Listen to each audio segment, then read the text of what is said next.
Hi friends, welcome to ராணி அக்கா kitchen. இன்றைக்கி நம்ம கிச்சனில் பார்த்திங்கன்னா சூப்பரான காலை உணவாகவோ இல்லை நைட்டு உணவாகவோ செஞ்சு சாப்பிட்ற மாதிரியான ஒரு மிளகு அடை தோசை தான் இன்றைக்கி ரெடி பண்ணியிருக்கோம். இது பார்த்திங்கன்னா செம்ம டேஸ்ட்டாக இருக்கும். நம்ம தோசை மாதிரி நல்லா மொறுன்னு ஊற்றி சாப்பிட்றதுக்கெலாம் சூப்பராக இருக்கும். குழந்தைங்கள்லேருந்து பெரியவங்கள்லேருந்து நல்லா எல்லாருமே நல்லா விரும்பி சாப்பிடுவாங்க. இது பார்த்திங்கன்னா மழை காலத்துக்கு பார்த்திங்கன்னா ரொம்ப நல்லது. மழையில் நனைஞ்சிட்டு வந்துட்டு இருமல் சளி இந்த தொந்தரவு இருக்கிறவங்களுக்கெல்லாம் இது மாதிரி செஞ்சு கொடுத்தீங்கன்னா வீட்டில் விரும்பி சாப்பிடுவாங்க. வாங்க இந்த அடை தோசை எப்படி செய்கிறதுங்கிறத நம்ம வீடியோக்குள்ளே போய் பார்க்கலாம். இதுக்கு நீங்கள் அவியல் மாதிரி வச்சு சாப்பிட்டிங்கனாலும் சூப்பராக இருக்கும்.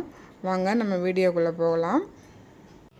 மிளகு அடைக்கு தேவையான பொருட்களை பார்த்துடலாம். 1 டம்ளர் பச்சரிசி எடுத்துக்கோங்க, 1 டம்ளர் புழுங்கரிசி எடுத்துக்கோங்க, ஒரு அரை டம்ளர் பார்த்திங்கன்னா உளுந்து எடுத்துக்கோங்க, ஒரு கைப்பிடி அளவு கொண்டக்கடலை, ஒரு கைப்பிடி அளவு கடலைப்பருப்பு. இது எல்லாத்தையும் சேர்த்து ஒரு 2லேருந்து 3 மணி நேரம் நல்லா ஊற வச்சுக்கோங்க. ஊற வச்சு இதை நல்லா நைஸாக அரைச்சி ஊற வச்ச அரிசி எல்லாத்தையும் ஒரு 2-3 வாட்டி அலசிக்குங்க. நல்லா அலசிக்கிட்டு ஒரு மிக்ஸி ஜார் எடுத்து அதில் சேர்த்துக்குங்க. சேர்த்துக்கிட்டு எல்லாத்தையும் சேர்த்து கொஞ்சோண்டு தண்ணி போட்டு அரைச்சிக்குங்க.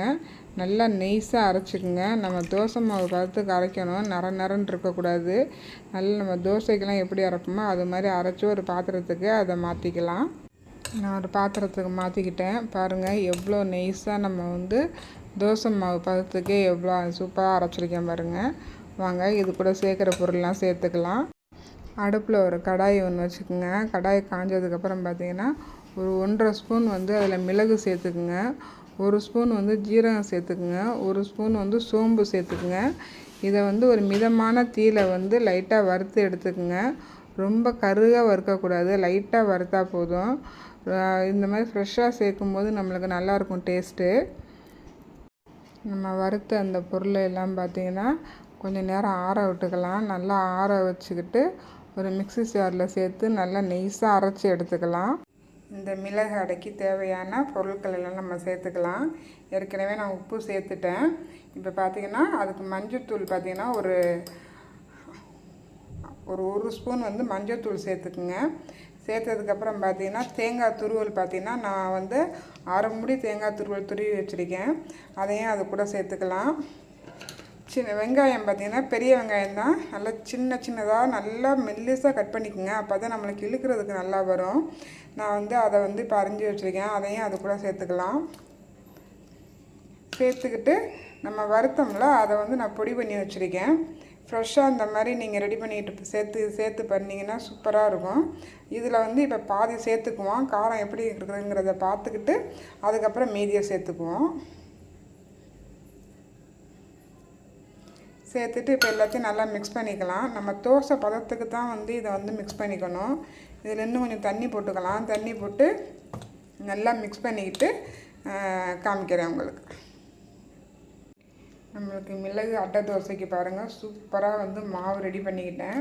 நல்லா இந்த அளவுக்கு மாவு தண்ணியாக நம்ம தோசை ஊற்றுற அளவுக்கு நீங்கள் மாவை கரைச்சிக்குங்க. இப்போ உப்பு காரம் எல்லாமே பார்த்துக்கிட்டேன், எல்லாம் கரெக்டாக இருக்குது. லாஸ்ட்டாக பார்த்தீங்கன்னா கொத்தமல்லி தலையும் கருவேப்பிலையும் சின்னதாக கட் பண்ணி வச்சுருக்கேன். அதையும் நம்ம அது கூட சேர்ந்து கலந்துக்கலாம். கலந்துக்கிட்டு இப்போ தோசைக்கல் அடுப்பில் வச்சு நம்ம தோசையை மிளகு அடையை நம்ம இப்போ ஊற்றிடலாம். சூப்பரான மிளகு அடை தோசை சூப்பராக இருக்கும். வாங்க நம்ம இப்போ மிளகு அடை தோசையை ஊற்ற ஆரம்பிச்சிடலாம். கல் நம்மளுக்கு சூப்பராக காஞ்சிருச்சு பாருங்கள். கல் செம்மையாக காஞ்சிருச்சு. இப்போ இந்த டைமில் நம்ம தோசையை ஊற்ற ஆரம்பிச்சிடலாம்.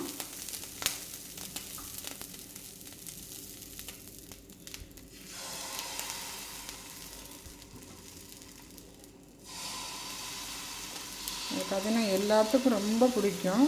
நீங்கள் அடை மாதிரி மொத்தமாக ஊற்ற வேண்டியதில்லை, தோசை மாதிரி நல்லா இழுத்து மெல்லிசாக கூட நீங்கள் ஊற்றி கொடுக்கலாம்.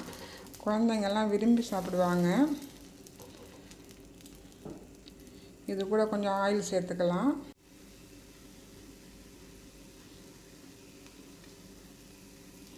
நல்லா சுற்றி ஆயில் கொஞ்சம் நல்லெண்ணெய் சேர்த்துக்கிட்டிங்கன்னா இன்னும் செம்ம டேஸ்ட்டாக இருக்கும். ஏன்னா நம்மளுக்கு இந்த மிளகுடைய காரத்தன்மை அதில் இருக்கிறதுனால நல்லெண்ணெய் சேர்த்து நீங்கள் பண்ணும்போது செம்ம சூப்பராக இருக்கும். பாருங்கள், சூப்பராக நம்மளுக்கு வெந்துக்கிட்டு இருக்குது. இது நல்லா வேகட்டும். வெந்ததுக்கப்புறம் நம்ம திருப்பி போட்டுக்கலாம். நம்ம ஒரு பக்கம் பாருங்கள் செம்மையாக வெந்துருச்சு. இது அப்படியே திருப்பி போட்டுக்கலாம். நீங்கள் மூடியெல்லாம் போட வேண்டியதில்லை. இது அப்படியே திருப்பி போட்டுக்குவோம். ஸ்மெல்லே பார்த்திங்கன்னா செம்ம சூப்பராக இருக்குது. வாசனை செம்மையாக இருக்குது. இது மாதிரி நம்ம வந்து எல்லா அடை தோசையும் ஊற்றி எடுத்துக்கலாம். மிளகு அடை தோசை பாருங்கள் சூப்பராக ரெடி ஆயிடுச்சு. நான் ஊற்றி எடுத்துக்கிட்டேன். இப்போ இதை வந்து எங்கள் அத்தைக்கு தான் கொடுக்க போகிறேன். அவங்க சாப்பிட்டுட்டு எப்படி இருக்குதுன்னு சொல்கிறாங்கன்னு பார்ப்போம். வாங்க நம்ம எங்கள் மாமியாருக்கு கொண்டு போய் இந்த அடை தோசையை கொடுக்கலாம். எப்படி தான் இருக்கு இந்த செய்து? நல்லா இருக்கு. சாப்பிட்டு பார்த்தீங்களா? நாட்டு சக்கரை வச்சு சாப்பிடுங்க, நல்லா இருக்கும். ஓகே. இந்த மிளகு அடை தோசையை அத்தை சாப்பிட்டு பார்த்துட்டு நல்லா சாஃப்டாக இருக்குது, சூப்பராக இருக்குது அப்படின்னு சொன்னாங்க.